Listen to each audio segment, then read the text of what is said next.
இன்று ராமேஸ்வரத்தில் அமைந்துள்ள ராமநாத சுவாமி கோவிலை பற்றி பார்க்க போகின்றோம். இந்த கோவில் பரமசிவன் அவருக்காக அர்ப்பணிக்கப்பட்டது. இது மகா காவியமான ராமாயணத்துடன் நெருங்கிய தொடர்பை கொண்டது. அசுர ராஜா ராவணனை வீழ்த்திய பிறகு ராமர் ராமேஸ்வரத்துக்கு திரும்பினார். ராவணன் தீயவன் என்றாலும் அவர் சிவபெருமானின் மகா பக்தர். இதனால் அவரை கொன்றது ஒரு பாவம் என்று ராமர் எண்ணினார். இந்த பாவத்தை நீக்க ராமர் சிவபெருமானை வழிபட முடிவு செய்தார்.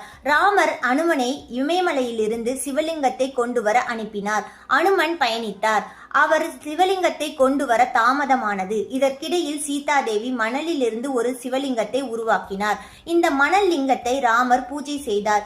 இதுவே இன்று பிரசித்தி பெற்ற ராமநாத சுவாமி லிங்கமாக விளங்குகின்றது. பின்னர் அனுமன் கொண்டு வந்த லிங்கமும் கோவிலில் நிறுவப்பட்டுள்ளது. இலங்கைக்கு செல்லும் முன் ராமரும் அவரது வானர சேனையும் புகழ்பெற்ற பாலத்தை ராமேஸ்வரத்தில் கட்டினர். இதனால் ராமேஸ்வரம் பக்தி நிலம் என்று போற்றப்படுகின்றது. நல்லது தீமையை வென்ற இடம். மேலும் இந்த கோவில் 22 புனித கிணறுகள் கொண்டது. இதில் நீராடினால் பாவங்களும் நீங்கும், ஆன்மீக சுத்திகரிப்பு ஏற்படும். சிவபெருமானின் 12 ஜோதிலிங்கங்களில் ஒன்று. சார்தாம் யாத்திரையின் முக்கிய ஸ்தலம் இந்த ஸ்தலம். நம்பிக்கை, பக்தி, தர்மத்தின் நமக்கு உணர்த்துகின்றது. இந்த கதை நமக்கு சொல்வது, எப்பேற்பட்ட மனிதர்கள் ஆனாலும் தர்மத்தை கடைபிடிக்க வேண்டும். வெற்றியை விட தாழ்மை மற்றும் பக்தி முக்கியம். மன்னிப்பு கேட்பது தூய்மையான வழி.